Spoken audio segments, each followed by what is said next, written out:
Just sent a cease and desist letter.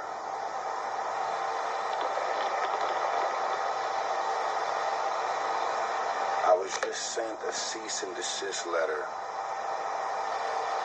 from my ex-wife's lawyer. A cease and desist.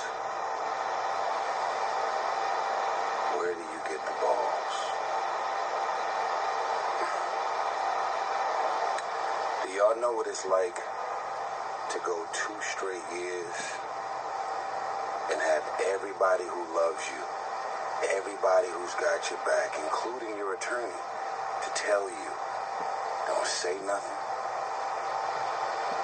don't defend yourself, don't clear your name,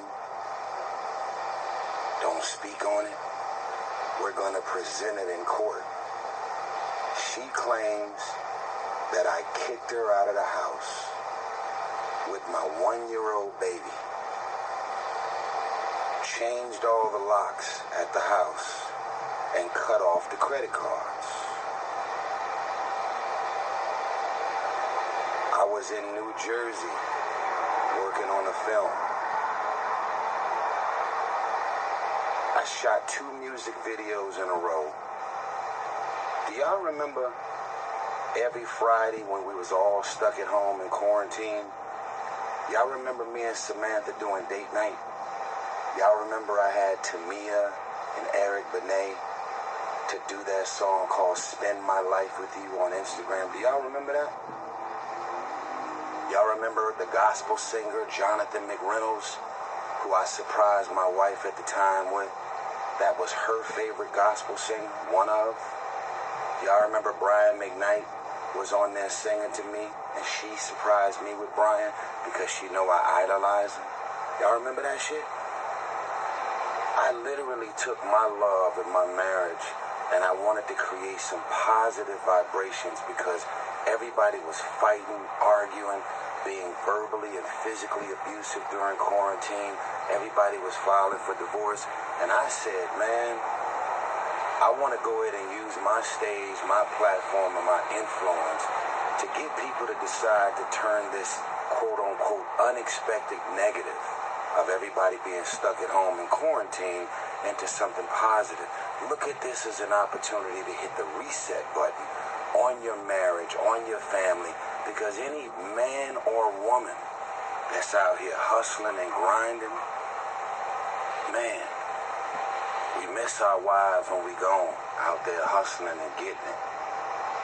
We miss all of these beautiful family moments, pickups, drop-offs, attending every event and every sporting event at the schools for the fathers that are involved like me and for the mothers.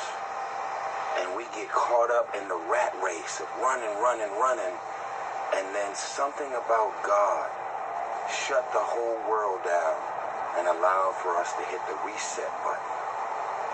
But for some of y'all, child support, the biggest battle in America. What do you think? Should you be forced to pay? Should you work with the other parent? What's going on? Do the kids suffer? Let me know what you think. I gave you a little introduction into it, but I want you to hear exactly from him about his child support situation and how it not only impacted him, it impacted those around him as well. So let's jump right into it. Mr. Johnson, thank you for joining us today. Thank you for having me. Of course, of course. So tell us about you. Oh, so first off, my name is Myron Johnson. I'm from the Dallas area, graduated from Duncanville High School. Worked at a local radio station here in the early 2000s. So, yeah, I have an interesting story about child support. Okay, all right. So tell us about it. You know, start us off. How did we get to the child support situation exactly? Well, a friend of mine, we were close friends. We used to mess around, and we ended up having a kid together. Okay. How long did you all mess around, personally? I would say for a couple of years. You know, we was friends. She went off to college, and so I was still here. So we would connect during the summertime, and you know, we established a friendship before we even had a kid. And then Is that what people call the lovers and friends type situation? Yeah, I guess. Okay. You know, I worked. Like I said, I worked in radio, so she felt like I was moving around a lot. All right. So we didn't do. We didn't do the girlfriend boyfriend generic thing. So we ended up having a kid together, and I ended up getting on child support in a way that I don't think most people are aware of. Okay. So let me back you up a little bit. The two of you were messing around. Mm-hmm. You all had a friendship. Mm-hmm. She ends up pregnant. You all have a child.